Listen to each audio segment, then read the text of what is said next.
ಇವತ್ತು ಸಾರಿಗೆ ಸಂಸ್ಥೆಗಳ ನೌಕರರ ವೇತನ ವಿಚಾರ ಮತ್ತು 38 ತಿಂಗಳ ಹಿಂಬಾಕಿ, ಮುಷ್ಕರದ ಸಮಯದಲ್ಲಿ ವಜಾಗೊಂಡ ನೌಕರರ ವಿಚಾರ ಮತ್ತು ಇತರ ವಿಚಾರಗಳ ಬಗ್ಗೆ ಸನ್ಮಾನ್ಯ ಶ್ರೀ ಸಿದ್ದರಾಮಯ್ಯ ಅವರು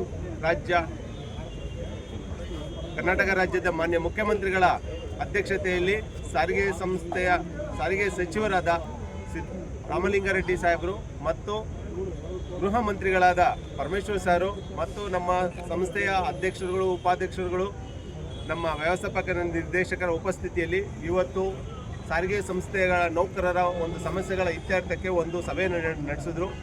ನಿಜವಾಗ್ಲೂ ಈ ಸಭೆ ತುಂಬ ನಮಗೆ ತೃಪ್ತಿಯನ್ನು ತಂದಿದೆ.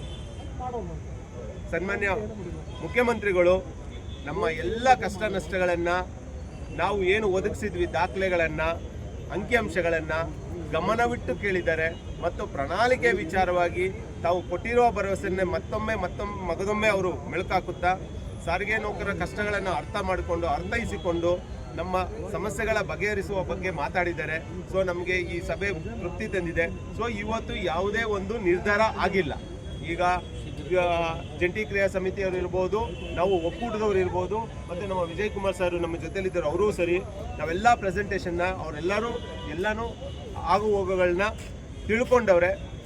ಅತಿ ಶೀಘ್ರದಲ್ಲೇ ಸಾರಿಗೆ ಸಂಸ್ಥೆಗಳ ನೌಕರರ ಸಮಸ್ಯೆಗಳ ಇತ್ಯರ್ಥಕ್ಕೆ ಭರವಸೆಯನ್ನು ಸಹ ನೀಡಿದ್ದಾರೆ.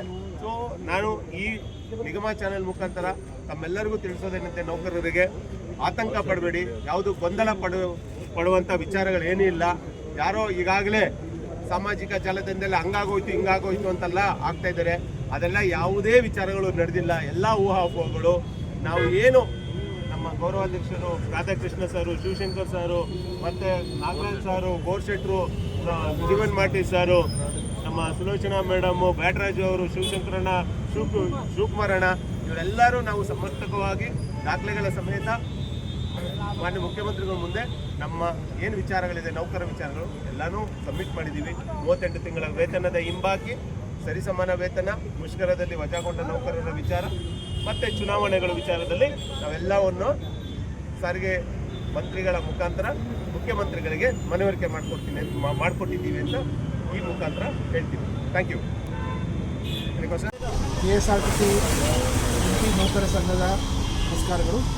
ಈಗ ನಾವು ಮಾನ್ಯ ಮುಖ್ಯಮಂತ್ರಿಗಳು ಹಾಗೂ ಸಾರಿಗೆ ಸಚಿವರು ಹಾಗೂ 4 ಸಂಸ್ಥೆಯ ಮುಖ್ಯಸ್ಥರು ಮತ್ತು ಅಧಿಕಾರಿಗಳ ಜೊತೆ ಕಾರ್ಮಿಕರ ಬೇಡಿಕೆ ಬಗ್ಗೆ ನಾವು ಬಹುದಿನದ ಪೆಂಡಿಂಗ್ ಇದ್ದ ವಿಷಯವನ್ನು ನಾವು ಮಾತನಾಡಿದ್ವಿ. ನಾವು ಮಾನ್ಯ ಮುಖ್ಯಮಂತ್ರಿಗಳು ನಾವು ಇಟ್ಟಿರೋ 3 ಬೇಡಿಕೆಗಳ ಬಗ್ಗೆ ಭಾಳ ದೀರ್ಘವಾಗಿ ಅವರು ಎಲ್ಲರ ಮಾತುಗಳನ್ನು ಕೇಳಿದ್ರು. ಮೊಟ್ಟ ಮೊದಲನೇ ಬೇಡಿಕೆ ಏನಂದರೆ 38 ತಿಂಗಳುಗಳು ಹಿಂದೆ ನಮ್ಮ ಎರಿಯರ್ಸ್ ಇತ್ತಲ್ಲ, ಎಲ್ಲ ಕಾರ್ಮಿಕರಿಗೆ ಇದು ಕೊಡಬೇಕು ಅನ್ನೋದು. ಎರಡನೇದು 1/1/24 ವೇತನ ಪರಿಷ್ಕರಣೆ ಮಾಡಬೇಕಾಗಿದ್ದು ಅದು ಆಗಿರಲಿಲ್ಲ. ಸೊ ಅದರದ್ದು ಕೂಡ ತುರ್ತಾಗಿ ಒಂದು ತೀರ್ಮಾನ ತೆಗೆದುಕೊಂಡು ಪ್ರಾರಂಭ ಮಾಡಬೇಕು ಅಂತ. ಯಾಕೆಂದರೆ KSRTC ಪ್ರತಿ 4 ವರ್ಷವೂ 4 ವರ್ಷಕ್ಕೆ ಒಂದು ಬಾರಿ ವೇತನ ಪರಿಷ್ಕರಣೆ ನಡೀತು. ಸೊ 1/1/24 ನಡೀಬೇಕಾಗಿತ್ತು, ಇದು ನಡೆದಿಲ್ಲ. ಅದು ಕೂಡ ತುರ್ತಾಗಿ ನಾನು ಮಾಡೋ ಬಗ್ಗೆ ನಾನು ಅಧಿಕಾರಿಗಳ ಜೊತೆ ಮಾತನಾಡ್ತೀನಿ. ಮೂರನೇದು ತಮ್ಮೆಲ್ಲರಿಗೂ ಜ್ಞಾಪಕ ಇರ್ಬೋದು, 6/4/2021 ಒಂದು ಸಾರಿಗೆ ಮುಷ್ಕರ ನಡೆದು ಸುಮಾರು ಜನ ಕಾರ್ಮಿಕರ ಮೇಲೆ ಕೇಸ್ಗಳಾಗಿ 1,500 ಜನಕ್ಕಿಂತ ಹೆಚ್ಚು ಕಾರ್ಮಿಕರು ಡಿಸ್ಮಿಸ್ ಆಗಿರ್ತಾರೆ.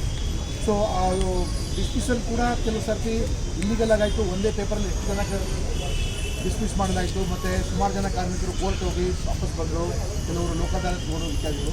ಸೊ ಇವತ್ತು ನಾವು ಮಾನ್ಯ ಮುಖ್ಯಮಂತ್ರಿಗಳ ಮುಂದೆ ನೀವು ಇದನ್ನು ಹ್ಯುಮ್ಯಾನಿಟೇರಿಯನ್ ಗ್ರೌಂಡ್ಸ್ ಆಗಿ ಮಾನವೀಯ ದೃಷ್ಟಿಯಿಂದ ತಾವು ಪರಿಗಣಿಸಿ, ಎಲ್ಲೋ ಇವರು ಒಂದು ರೀತಿಯಾಗಿ ತಪ್ಪು ಮಾಡಿದ್ದಾರೆ, ಅದನ್ನು ತಾವು ಬದಿಗಿಟ್ಟು 6/4 ಮುಂಚೆ ಹೇಗಿತ್ತು ಅದನ್ನು ತಾವು ನೋಡಿ ಮತ್ತು ಇದ್ರ ಬಗ್ಗೆ ಯಾವುದೇ ಷರತ್ತಿಲ್ಲದೆ ಇದೆಲ್ಲ ವಾಪಸ್ ತೊಗೊಳ್ಳಿ. ಯಾಕೆಂದರೆ ಎಲ್ಲರೂ ಭಾಳ ಅನಾನುಕೂಲ ಆಗುತ್ತೆ, ಎಲ್ಲರೂ ಕನ್ನಡಿಗರು, ಎಲ್ಲರೂ ದುಡಿಯೋ ವರ್ಗು. ಮತ್ತು ಎಲ್ಲರೂ ಹೇಳಿರೋದೇನೆಂದರೆ, ಎಲ್ಲಕ್ಕಿಂತ ಕಷ್ಟಪಟ್ಟು ಕೆಲಸ ಮಾಡುವಂಥ ಸಿಬ್ಬಂದಿ KSRTC ಸಿಬ್ಬಂದಿ. ಯಾಕೆಂದರೆ ಹಬ್ಬ ಇತ್ಯಾದಿಗಳು ತ್ಯಾಗ ಮಾಡಿ ಜನರನ್ನು ಅವರವರ ಊರಿಗೆ ಕರ್ಕೊಂಡು ಹೋಗೋದು ಇಂಥ ಕೆಲಸಗಳು ಅವ್ರು ಮಾಡ್ತಾ ಇದ್ದಾರೆ. ಮತ್ತು ಅವರು ಕುಟುಂಬದಿಂದಲೂ ದೂರ ಇರ್ತಾರೆ. ಮತ್ತು ಅವರು ವರ್ಕ್ ಫ್ರಮ್ ಹೋಮ್ ಅಂತ ಮಾಡೋದಿರಲಿ ಅಥವಾ ಹವಾನಿಯಂತ್ರಿತ ಕೊಠಡಿ ಕೆಲಸ ಆಗುವಂಥದ್ದಲ್ಲ, ಫೀಲ್ಡಲ್ಲೇ ಕೆಲಸ ಮಾಡಬೇಕು, ಭಾಳ ಕಷ್ಟ. ಸೊ ಮಾನ್ಯ ಮುಖ್ಯಮಂತ್ರಿಗಳು ಇದೆಲ್ಲ ಭಾಳ ಅವರು ಸಾರಿಗೆ ನೌಕರ ಕಾರ್ಯವೈಖರಿ ಬಗ್ಗೆ ತುಂಬ ಮೆಚ್ಚುಗೆಯನ್ನು ವ್ಯಕ್ತಪಡಿಸಿದ್ದಾರೆ. ಮತ್ತು ಅವರು ಮತ್ತು ಈ ಏನು ಈ 3 ಮುಖ್ಯ ಬೇಡಿಕೆ ಇದೆಯಲ್ಲ ಅದ್ರ ಬಗ್ಗೆ ನಾವು ಭಾಳ ದೀರ್ಘ ಗಮನವನ್ನು ಕೊಟ್ಟು ಅವ್ರ ಬಗ್ಗೆ ತುರ್ತಾಗಿ ಒಂದು ಕ್ರಮ ತೆಗೆದುಕೊಂಡು ಏನೋ ಒಂದು ನಮಗೆ ಪಾಸಿಟಿವ್ ಔಟ್ಕಮ್ ಬರುತ್ತೆ ಅಂತ ಮುಂದಿನ ಸಭೆ ತುರ್ತಲ್ಲಿ ಕರೆಯಲಿದ್ದಾರೆ. ನಮ್ಮ ಕಡೆಯಿಂದ ಜಂಟಿ ಕಾರ್ಯಸಮಿತಿಯ ಅಧ್ಯಕ್ಷರು ಶ್ರೀ ಅನಂತ ಸುಬ್ಬರಾವ್ ಅವರು ಮತ್ತು ರಾಜು ಅವರು ಮತ್ತು 5-6 ಸಂಘಟನೆಗಳೆಲ್ಲರೂ ಸೇರಿ ನಾವು ಕೂಡ ಅಲ್ಲಿ ಭಾಳ ಪಾಸಿಟಿವ್ ಆಗಿದ್ವಿ. ಮತ್ತು ಈ ರಾಷ್ಟ್ರದ ಸ್ಕೀಮ್ ಶಕ್ತಿ ಸ್ಕೀಮಲ್ಲಿ ಕೂಡ ಅಧಿಕಾರಿಗಳು ಸಿಬ್ಬಂದಿಗಳು 14,000 ಜನ ವೇಕೆನ್ಸಿ ಇದ್ದರೂ ಸಹ ಯಾವುದೇ ಸಮಸ್ಯೆ ಇಲ್ಲದೆ ಅವರು ಕೆಲಸ ಮಾಡಿದ್ದಾರೆ. ಅದನ್ನು ಕೂಡ ಅವರು ಮುಖ್ಯಮಂತ್ರಿಗಳು